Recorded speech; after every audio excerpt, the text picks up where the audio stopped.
Thanks for joining us today in the Women's Resource Center. I see new faces that I don't recognize. So hi, I'm Amanda Hobson. I serve as the Assistant Dean of Students, Director of the Women's Resource Center. For those that don't know, my background is in looking at, my scholarship is looking at intersections of gender and pop culture. And I have a background in art history as well. So we're going to do a little tour of representations of witchcraft throughout the ages. I will tell you up front that it is not exhaustive because I could teach a whole class on this, like a semester-long class on this. So we'll skip around, but if you have questions about other time periods or things that I didn't cover that you've heard about, totally cool, ask them as we go.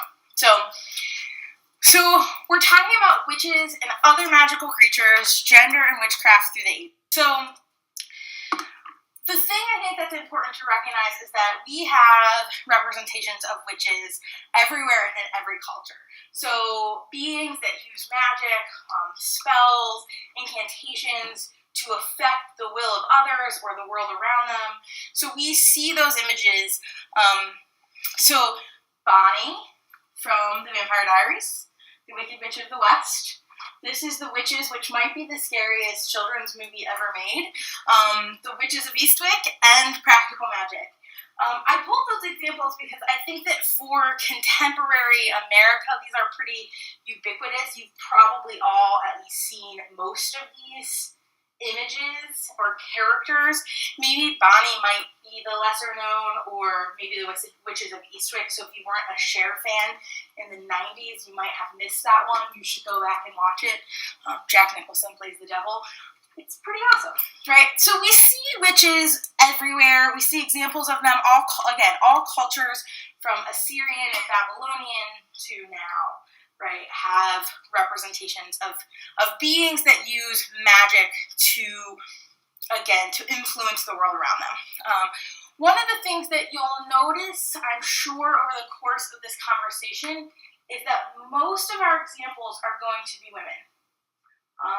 Almost all representations of witches or magical wielding creatures are indeed women across history. There are some good examples of male magic wielders, and we'll talk about those briefly, but for the most part, our idea of witchcraft, our idea of magic is tied to female bodies.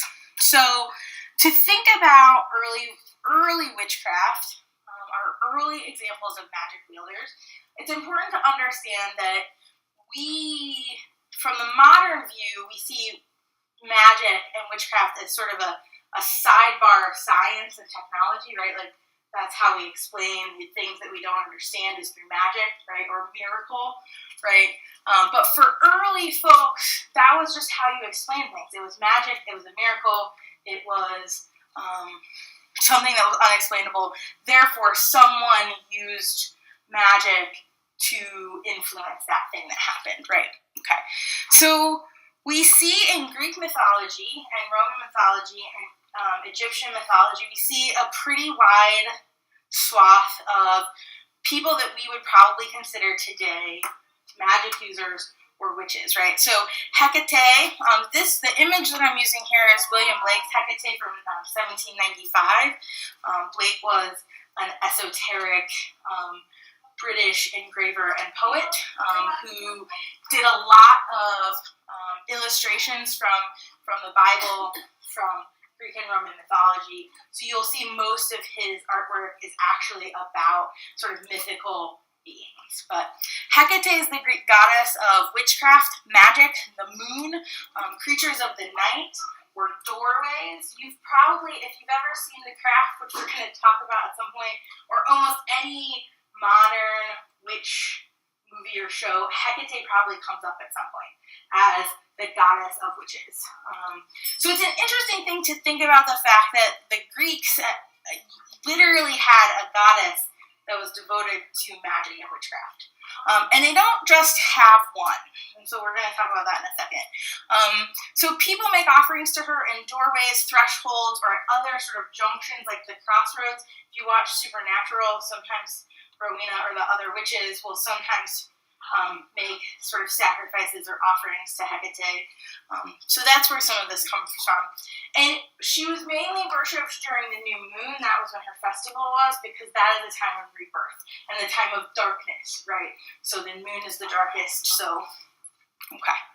So the other image that we get, or the other sort of being that we get, if you've ever read Homer's The Odyssey, you know Circe, right? She's the goddess of sorcery, so she's skilled in transmutation, illusion, and necromancy. So, again, we have a Greek goddess of witchcraft and a Greek goddess of sorcery, right, of illusion. So it's an interesting thing to contemplate that for the Greeks and the Romans, magic was so pervasive that we have many individuals that we point to, and these are not the only two. We could talk about Medea. We could talk about a lot of Greek figures and Roman figures that, in hindsight today, we would consider witches or magic users. So this is actually a vase from the 5th century, before the Christian era. So this is Circe's and one of Odysseus's men. So we see a lot of Circe showing up on pottery and other types of artifacts from the Greco-Roman period. We also see in this same period a lot of oracles and prophets. They play a pretty big role in Greek and Roman mythology, as well as the Bible. Right? If you are someone who has read the Bible and understands the Bible, you would see a lot of prophets, right? We consider all of the people who wrote the books of the Bible to be prophets of God, right? So John the Baptist, John of Patmos, even Miriam, who wrote Exodus, right? So we had both male and female prophets that are named and talked about in the Bible, who are considered, again, the voices of God, right? Again, to say supernatural, right? We actually see prophets show up in Supernatural. It's probably one of the most interesting contemporary shows that deal not just with witches, but other magic users. So folks that see into the future, folks that act as go-betweens between the gods and humanity, right? So in a sense, that kind of prophecy and that kind of oration is a part of magic, right? Because you're interacting with beings that don't interact on the human plane, unless you're Zeus, and then you meddle in all human behaviors. The other thing that we know, I mean, if you've read any types of Greek and Roman mythology, you know of oracles, like the oracle at Delphi, Peirithia, who's the voice of Apollo. You might know Dodona, who was considered the oracle of the mother goddess. So again, we see sort of those gendered aspects, even in oracles. This is John William Waterhouse's Consulting the Oracle from 1884. We're going to see quite a bit of John William Waterhouse. He does a lot of painting and work during the 19th century, during the 1800s. I'm really bad at that. I'm not a historian. He does a lot of work around the idea of magic, as do a lot of the painters from that period. And we'll talk about why that might be. So we're going to sort of fast forward and we're going to skip, from the Greeks and the Romans ahead a little bit. And by a little bit, I kind of mean a lot. So we're going to go to like the 1400s. Okay. So because probably the thing that we think about the most when we think about witches and other magical creatures is the witch trials. I mean, that's what my brain goes to. I don't know about you all. Maybe because as a witch, I think about those regularly. So, it is what it is. So part of what we have to think about with the witch trials, I call them conjuring concerns. So in the witch trials, there was a very sexual component both to the accusations and prosecutions as well as to the questioning. There was a perception of hypersexuality of women that has continued from the beginning of time to now, and we'll keep talking about that as a theme throughout today's conversation. Anne Llewellyn Barstow, who's one of, I think, probably the foremost in my opinion, the foremost scholar of the European witch trials, said having a female body was the factor most likely to render one vulnerable to being called a witch. The sexual connotations of the explicit sexual violence utilized in many of the trials make this fact clear. So it's important to understand that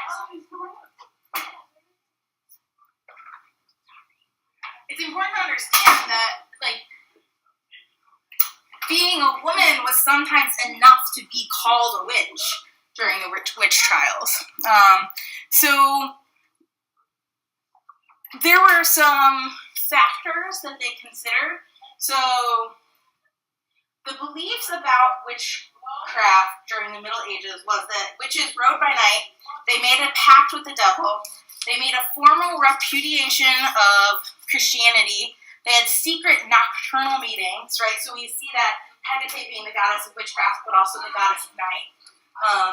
We see there was a belief that witches desecrated the Eucharist and the crucifix through their practices.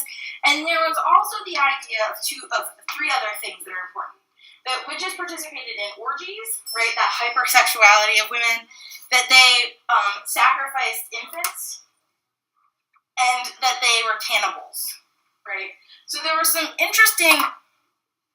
Witchcraft was about denying the Catholic Church, and therefore you obviously then participate in orgies, sacrifice babies, and eat people, right? So there was this sort of notion that those things went together. So this is Albrecht Dürer's The Four Witches from 1497, which is during the time period of the witch trials happening around Europe. So the important thing to know about this time period and why women were likely targeted more than men, women were not legally allowed to speak out in court proceedings, so they were not an actor in courts. They couldn't even participate on their own behalf if they were accused of a crime. Women were considered legally minors in most of Europe at that time, so literally someone else was in charge of their life. And women could be punished in all kinds of ways, even for publicly scolding or speaking out against men. This is the scold's bridle, and it was actually used pretty frequently throughout Europe for women who scolded their husbands or spoke against men in public. They would be punished by being locked in this device that went over their heads and into their mouth, and it actually had a nail that went through their tongue. And so many of them, and not all of them, but most of them that we have found, like we know of, still today have a bit that goes through the tongue. So literally they have to wear it, they have to stand in public pretty frequently to be both publicly shamed but also physically injured for the crime of scolding or talking back to a man, right? So this is the era that we're thinking about, right? This is what's going on legally and in the contemporary space. So of course, when we're talking about the witch trials, if this is how women who aren't accused of witches are treated by law, we have to think then, so what happens during the actual witch trials? So the European witch trials lasted between 1450 and 1750, so we're talking about a 300-year time frame, with the bulk of the trials and executions in Europe being between 1509 and 1727. The best estimates of this situation, of how many people were accused and how many people were put to death, is that the best estimate is 200,000 people were accused of witchcraft during the witch trials, and about half, or 100,000, were put to death. Or, let me rephrase that, died as a result. They died in a few ways. One, by state-sponsored execution, so burning at the stake, hanging, those types of things.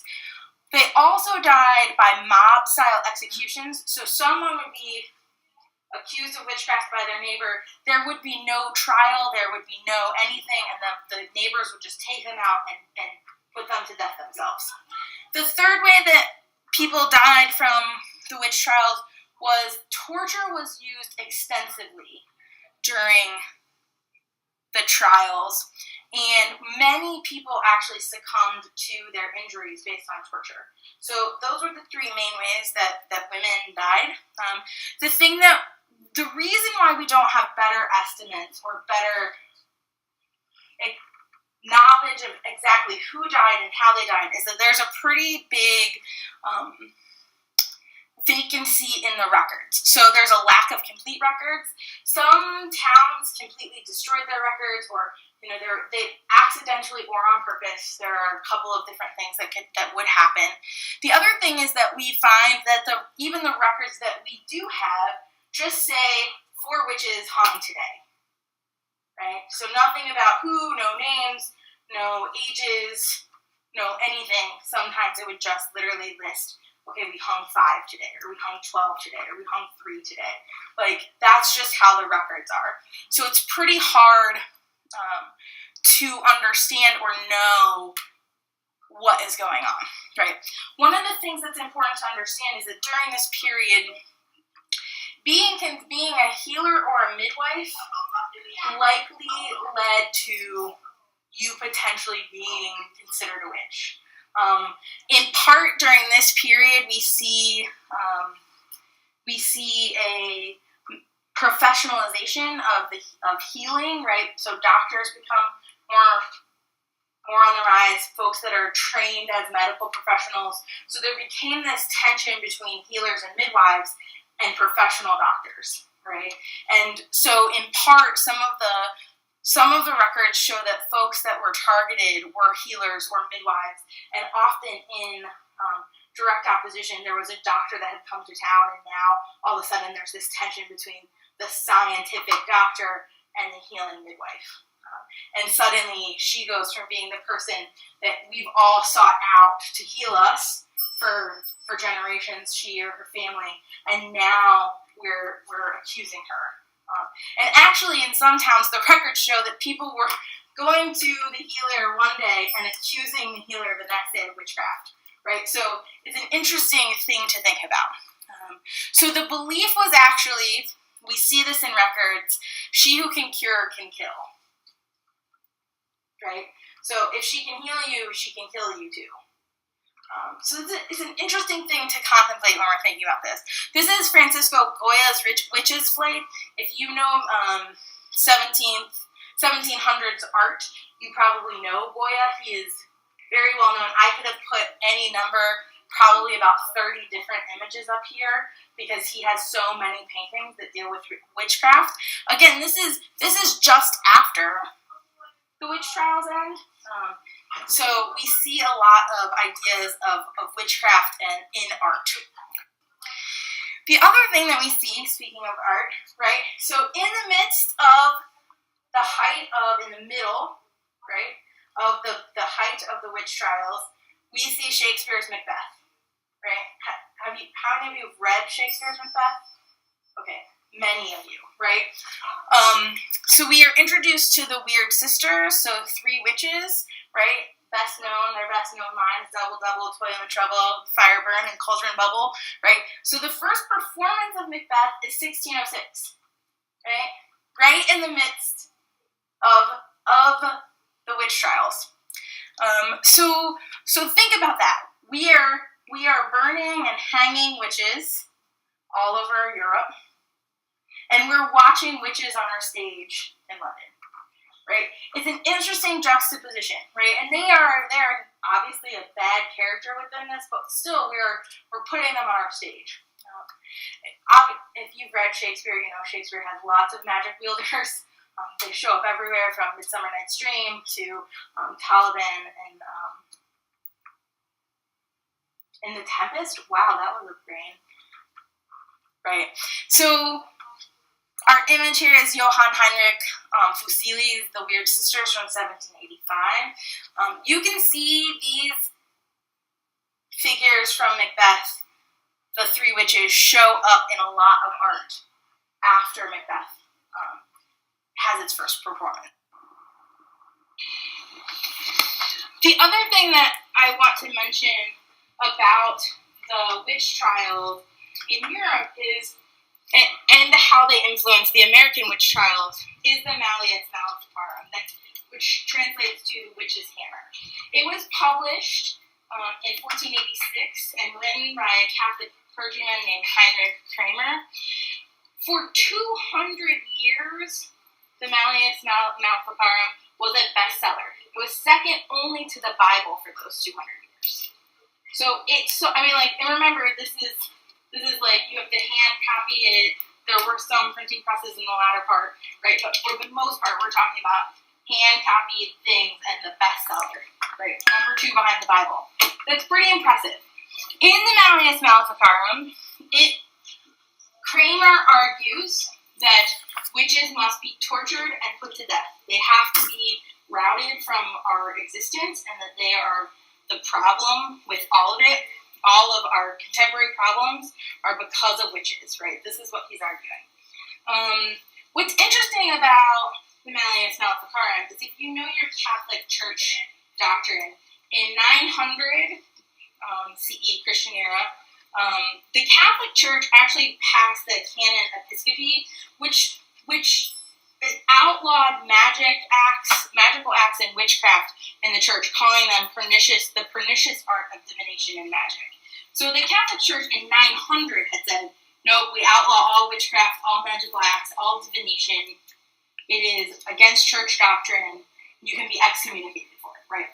Part of the Inquisition is based on the Canon Episcopi, right? Like, part of the Inquisition is about that. And then the Inquisition translates very quickly from the Inquisition, right, because there are multiple Inquisitions, to the witch trials, right? And part of that transition is the Malleus Maleficarum. In the Malleus Maleficarum, Kramer says that all witchcraft comes from carnal lust, which is in women insatiable. So we're right back to the hypersexuality of women and witchcraft, right?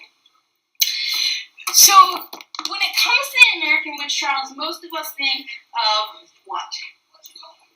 Salem, right?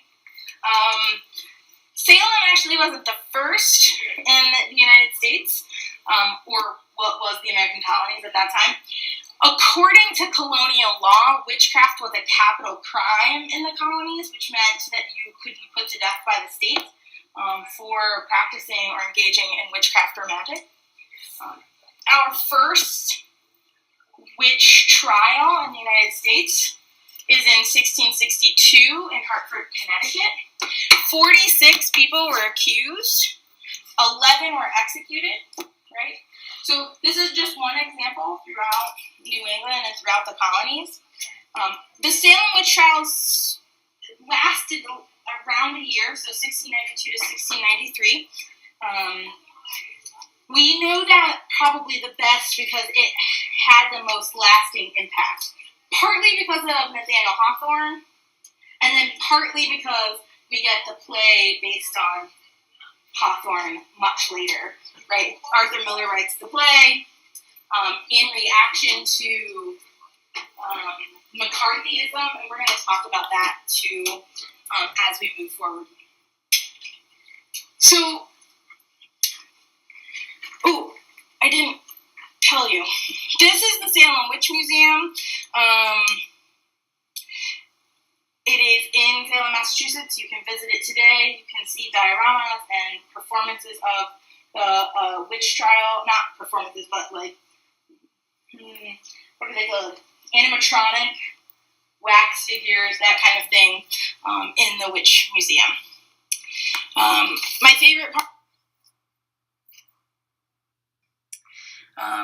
favorite part in Salem right now is that you can take a Segway tour, and this is their sign for the Segway tour. It just makes me happy that it's a witch on a Segway. Right? So these numbers come from Carol Carlson's The Devil in the Shape of a Woman, Witchcraft in Colonial New England. So part of what Carlson did was to look at the records of who was accused and who died, and then their gender. So we can see that in Hartford, She has that 13 were accused. I've seen other numbers that said 46, right? So she has that 4 were executed. Okay. In Salem, we get 185 accused, 19 executed, and of course, America did not burn witches at the stake, right? Like, I've seen history texts and other things that said that they were burned at the stake. We did not burn people at the stake in the United States. We hung people and or pressed them to death, like Giles Corey. Which is probably the most famous incident from the Salem witch trials, right? They kept putting stones on him, trying to get him to confess, but also to out other witches. Because the whole point of these prosecutions was, in fact, to have the people accused of witchcraft to say other people were witches as well. And what you see in the European trials, for instance, is that we know about 80% of the accused and 85% of the executed were women.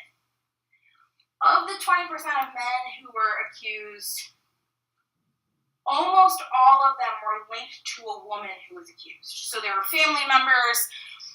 The odd cases there were the ones that weren't connected to a woman that was accused were criminals, and what would happen is they were murderers, that kind of thing, and they would just tack on a witchcraft charge to that as well. There are stories of, in one town, literally every woman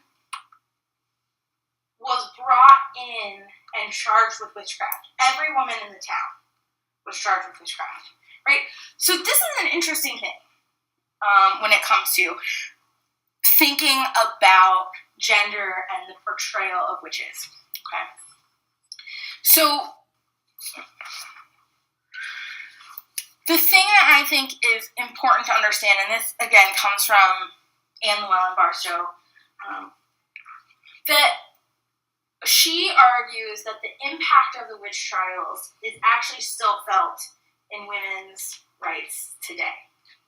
It was felt for centuries after for decades and centuries after the witch trials end, and that we've not ever really recovered since then. So we're always suspect of women's sexuality, always suspect of women who are engaged in professional activities, that any woman that speaks out, we're questioning of them, right? So we see the impact of the witch trials even today, is what Barstow is arguing. And I think that's a pretty apt statement when we think about contemporary America, for instance. And we're going to talk about that a bit more in a minute.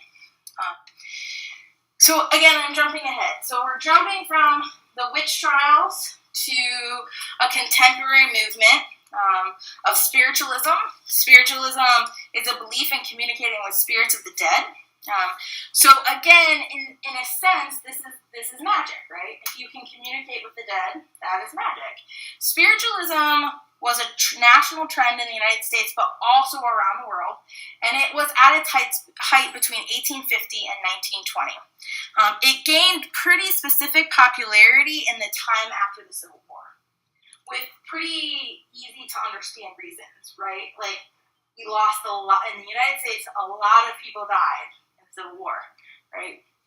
A lot of young men perished. So a lot of family wanted to be able to interact with the souls of the dead. So it enticed many followers through its message that death was merely a transition to another life. So the ability to communicate with spirits, to view death as the next phase and not an end game, helped followers of spiritualism just lessen their cultural fear of death, lessen their individual fear of death. The other thing that spiritualism was deeply connected with the abolition of slavery movement pre-Civil War, and with women's rights movements.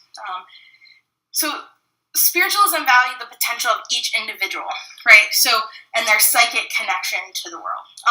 Some of that spiritualism, and we'll see this with neo-paganism in contemporary America as well, goes back to Platonic and Neoplatonic ideas that everything in the universe is connected. Okay. These are the Fox sisters. The Fox sisters, three of them, Leah, Maggie, and Kate. In 1888, let me try that again. 1848, they started publicizing that they heard their house was haunted and they were hearing rappings throughout the house, and that those rappings on the walls and on the tables and all of those things were the ghosts trying to talk to them. And they began to publicly go to people's houses and do readings of the rappings for them and those types of things. But in 1888, Maggie, along with Kate, actually come out. They get paid by the newspaper. By that point, they're destitute. They're both alcoholics, and they're destitute because they hadn't been managing the money that they had made early in their career, and then people had decided that they were fakes, right? So in 1888, a newspaper pays them money to essentially come out and show that they were faking it and how they faked it. And they did it. By 1889, they recanted that it was fake and that it really was real, and they just made something up so they could get paid. So it's a pretty interesting story when you think about this movement to interact with the spirits of the dead. One of the things that spiritualism made very prominent is the art and science of spirit photography. Photography, so this is the rise of the camera, right? Spirit photography was a tool, and we get two types of spirit photography that we see. We see studio, so you go to a studio and there's a photographer there and he takes your picture and the ghost of your dead loved one shows up in your picture. And the other were home seances, where the spirit photography would also happen.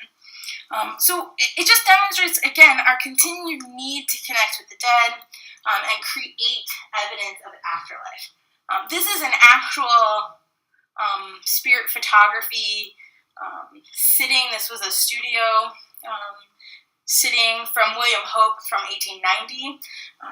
You can actually go to the British National Media Library and find a ton of spirit photographs from the late 1800s. So it's a pretty interesting thing that's going on. So photography was only one part of spiritualism. The other part was the medium. And almost all of the mediums were women.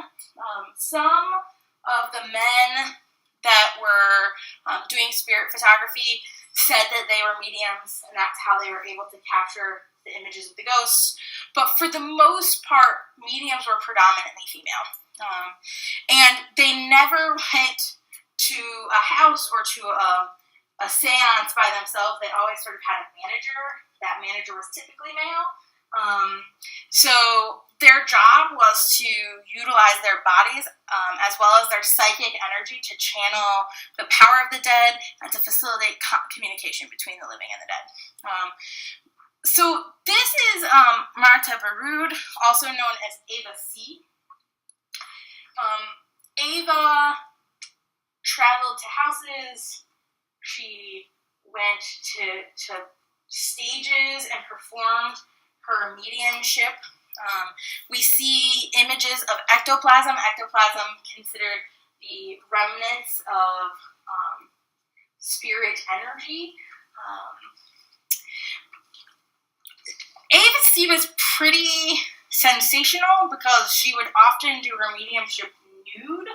Again, we're talking about the 1890s, so that was a bit risky, right?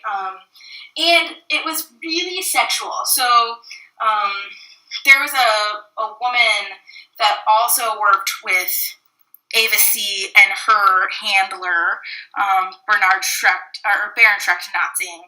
And the woman would sometimes, like on stage, they would perform this thing where Ava C would come out naked, and there are images of this ectoplasm coming from her vaginal area and those types of things. So one of the things that they would perform is that this woman would come out with Ava C, and she would like stick her fingers in Ava and like all things to like demonstrate that there was nothing there beforehand, right? So it was very sexual. It was very risque. It was considered sort of titillating, right? Like, this is an interesting thing. We're about to see this show, both of spiritual energy, but also this getting to see this nude body and this nude female body engaged.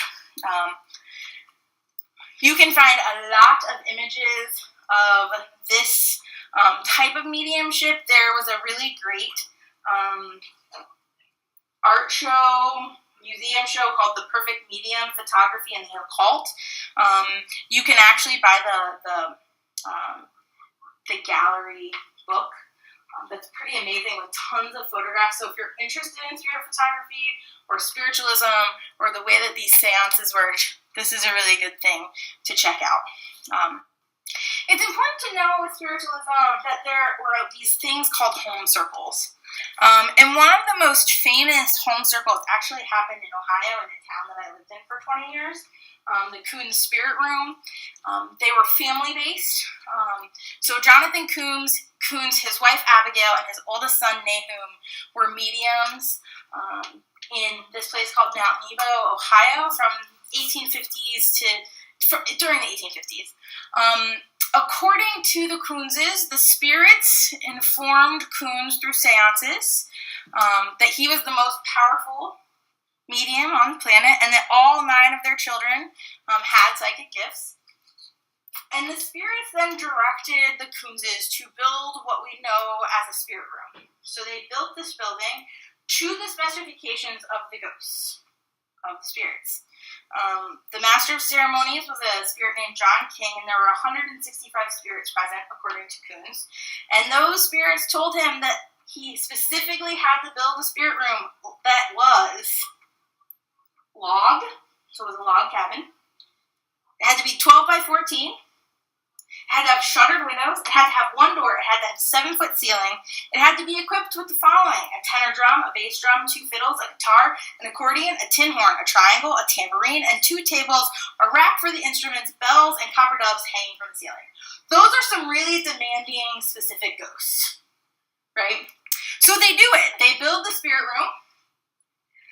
And people travel from all over the country to the spirit room in this tiny town in the middle of nowhere, Ohio. Remember, we're talking about taking steam engines. We're talking about taking horse and buggies from the nearest place where you can be dropped off. People would spend weeks traveling to the spirit room to watch this. We know quite a bit about this because there are newspaper records, and that journalists would travel to the spirit room and then report about it in the paper. So it's pretty fascinating. The family actually has a really interesting website that they've set up, the Descendants. So you can see pictures, actual pictures. This is Jonathan Coons. This is the fiddle from the spirit room. So it's pretty interesting to think about this idea of spiritualism at its height in the United States. The other thing that we get during spiritualism movement was the rise of Marie Laveau. Marie Laveau was a voodoo practitioner in New Orleans. Voodoo has obviously been a part of culture for a very long time, but during this period, we get Marie Laveau, and Laveau is the interesting thing about the story of Marie Laveau is that there are 2 Marie Laveaus. There's Marie Laveau mother and Marie Laveau daughter. Okay, and they both performed voodoo.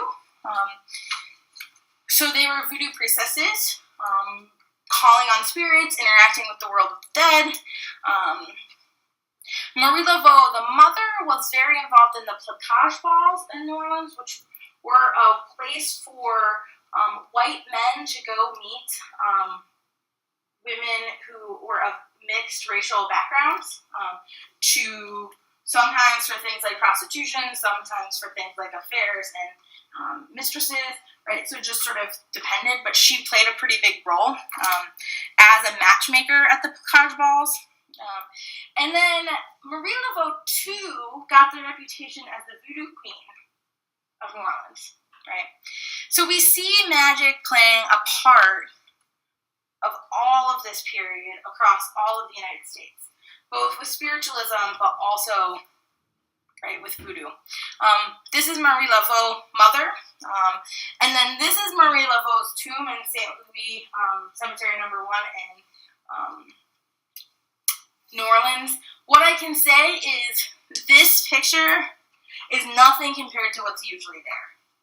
I couldn't find my image from that day, from the day that I visited.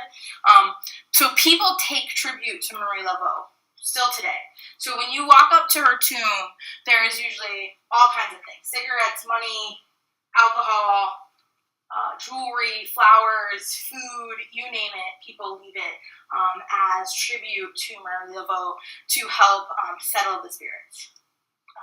So usually it's quite substantial how much is there. It takes a lot for the crew to keep it clean. People also would write on it, the tomb. I don't recommend that as a general rule, just be clear. Marie Laveau probably doesn't like that very well.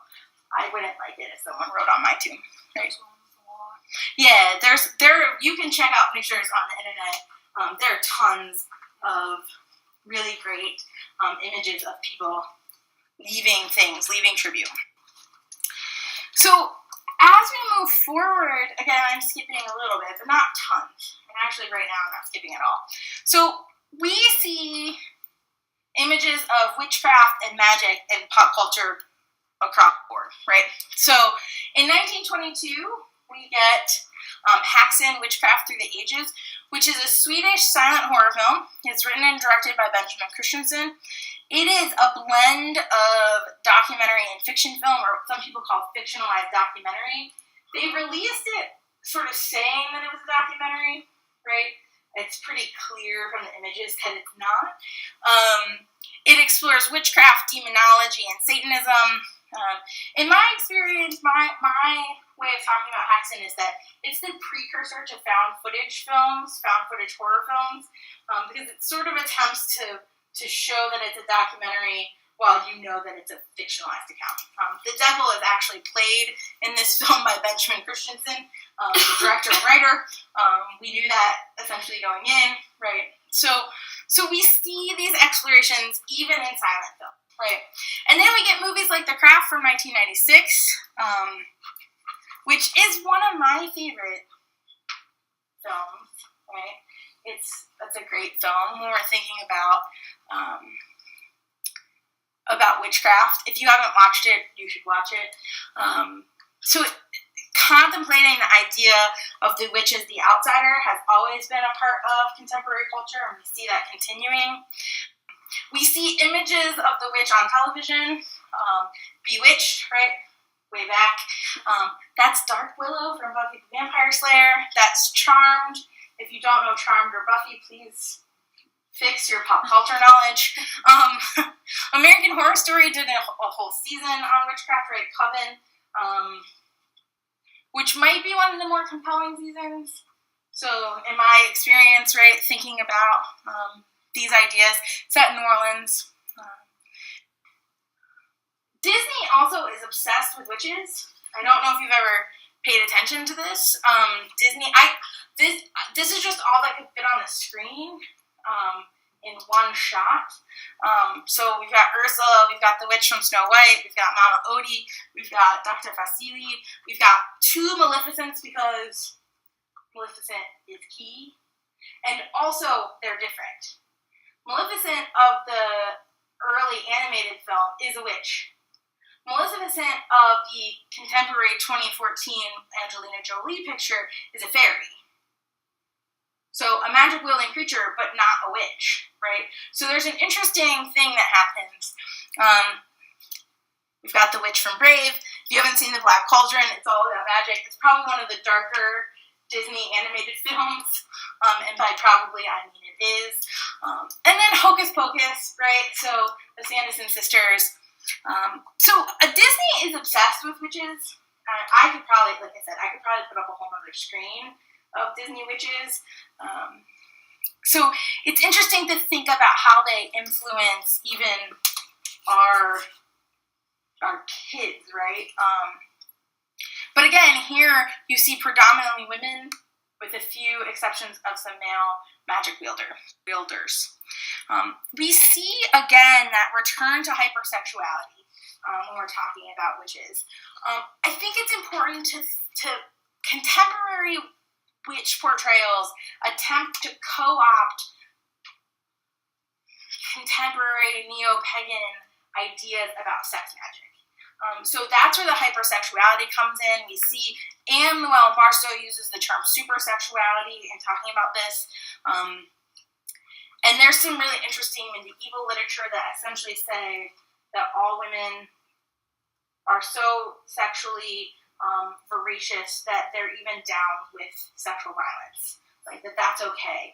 Like, the medieval literature is fascinating around that, right? So when you're thinking about witch trials using sexual violence to get witches, or accused witches, to say that they're witches and out other people, so you were using violence, but it's okay because they're inherently sexual beings who are okay with that, right? These are the medieval arguments that actually we see today. So if you're an urban fantasy reader, there are tons of examples, and I'm going to name just a few. Lev Grossman's The Magician, both the book and the television show. Shadowhunters, from the Mortal Instruments series. In those, and I could name hundreds more of urban fantasy, sexual violence is the way that female magic wielders come into their magic. So in The Magicians that happens, the young woman is sexually assaulted, and that's how her magic comes to the forefront, right? That's how she becomes a magic wielder. We see that happen throughout all kinds of urban fantasy television shows and books. We also had a recent rise in what I would say are feminist explorations of the witch idea. The Love Witch, Anna Byler wrote and directed The Love Witch in 2016. It was released, which is this really just beautiful, fascinating look at female sexuality and witchcraft. It's very well filmed. We see The Witch, Robert Eggers wrote and directed in 2015, which he subtitled A New England Folktale. The cool thing about The Witch, if you don't know this, Robert Eggers combed the archives and went through journals and diaries from the period, and a lot of the dialogue he pulled directly from journals and dialogue, so it's very embedded in the language and the culture of the time that it's set. A really awesome short film called Winifica. Winifica means sorcerer or magic wielder. It's a very short, under 10-minute short film. You can watch it on Shudder right now, by Maria Wilson. It came out in 2016. Fascinating little look at contemporary witchcraft in the sense of looking at women wielding power, right? So I want to end our talk, though, with talking about not images of contemporary witchcraft, like pop culture representations, but contemporary witchcraft itself. In America, I am not going to talk about the world. I'm going to talk mainly about Western Europe and America, mainly America. Please understand that witchcraft and magic wielding happens around the world, but I will also say that most of what I know about what happens in other countries around witchcraft is not good. So folks that are accused of witchcraft or perceived to be wielders of magic or magic just because of their being are often put to death in their countries still. Stoned, mob executions, or capital, literal state-sanctioned execution. So it's important to understand that I'm really talking right now about contemporary America. Okay. So we get the rise of neo-pagan religions. This is Lori Cabot and her coven in Salem, Massachusetts. She calls herself the Salem Witch. So what's interesting is to look at the idea that we once held a witch trial in a town, and now its whole business is run on witch tourism. Like, come there and go to, like, literally I've never seen as many witchcraft shops in, like, one town as there are in Salem. Like, there are probably 30 or 40. But you can't walk down a street in Salem without finding pentacles and witch paraphernalia, right? Sage, all the things. So neo-paganism rises. So in 1951, most Europe, Britain, and many places actually finally repeal the anti-witchcraft laws. So people can sort of come out of the broom closet, right? And we see a rise of two sects of contemporary Wicca or neo-pagan witchcraft. One is based on the Gardnerian, Gerald Gardner's view as witchcraft as peaceful, happy, earth-based. And then in the United States, we get a pretty significant rise of feminist approaches to witchcraft. If you're interested in these types of things, Sabina Locchio, I just totally mangled her name, wrote this really interesting ethnography called Witching Culture, in which she actually embeds herself, if you know ethnography via anthropology, she embedded herself in some modern covens in California and studies the way that they enact their neo-pagan witchcraft, right? So she calls it folklore reclamation and thinks about it as the fact that we engage in these kinds of magic acts and these folklore reclamations because they involve rediscovery and reevaluation of traditions previously abandoned. Okay, so particularly previously abandoned because they were considered markers of backwardness or low status, often because of colonizing cultures. So if you think of what we now consider Britain, right, when the Romans came in and brought Christianity, we wiped out pagan religions, right, or incorporated them as they did, right, with Yule and things like that.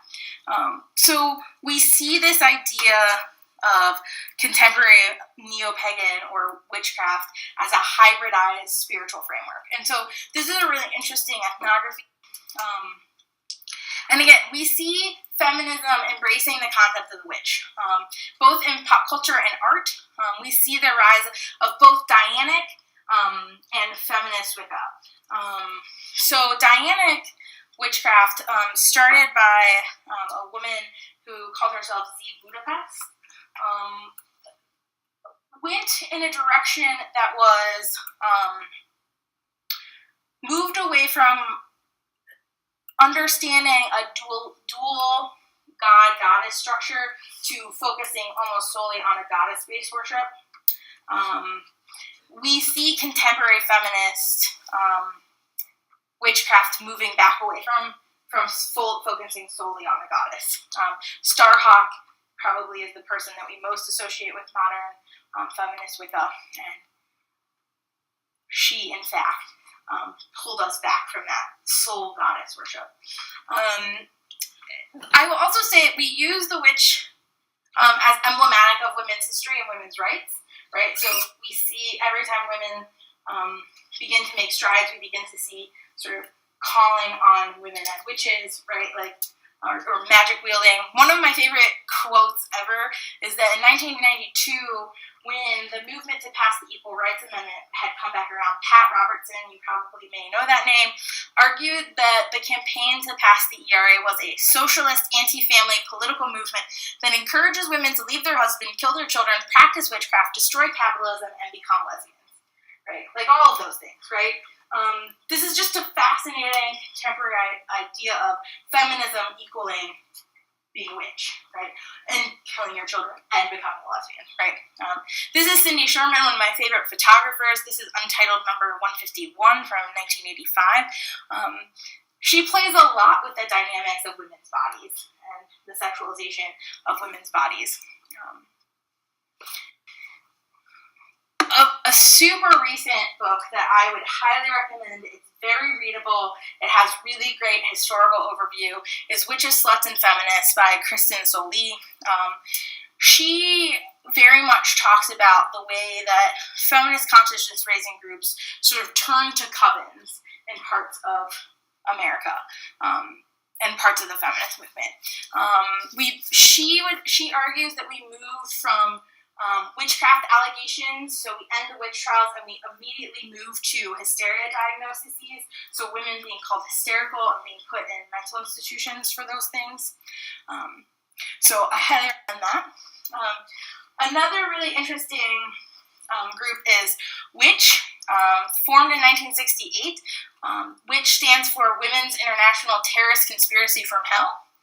The acronym sometimes changed, so it could also mean Witches International Troublemaker Conspiracy from Hell. Witches invoking transformative channels of healing. Women inspired to tear down constructs of hate. Right, so we see like an invocation that's this idea that women and witchcraft and feminism sort of all go together. And really recently, there's been a new push for witch chapters. So Portland has a very active witch chapter. They are anonymous, always anonymous. So they show up at protests around the country anonymously in this really cool, like old school witch costumes with their faces covered. And do all kinds of really interesting political action. We also keep, I don't know about you, but I keep hearing this concept that there's a witch hunt, this thing is a witch hunt, this thing is a witch hunt, right? We use this term, we used it during McCarthyism. Woody Allen recently used it in relation to the Harvey Weinstein accusations, that there's a witch hunt. I have heard the president of this country use the term witch hunt in relation to the Russian investigation. So it's very interesting that we're using ideas of witch hunts to target men almost exclusively doing bad behavior, right?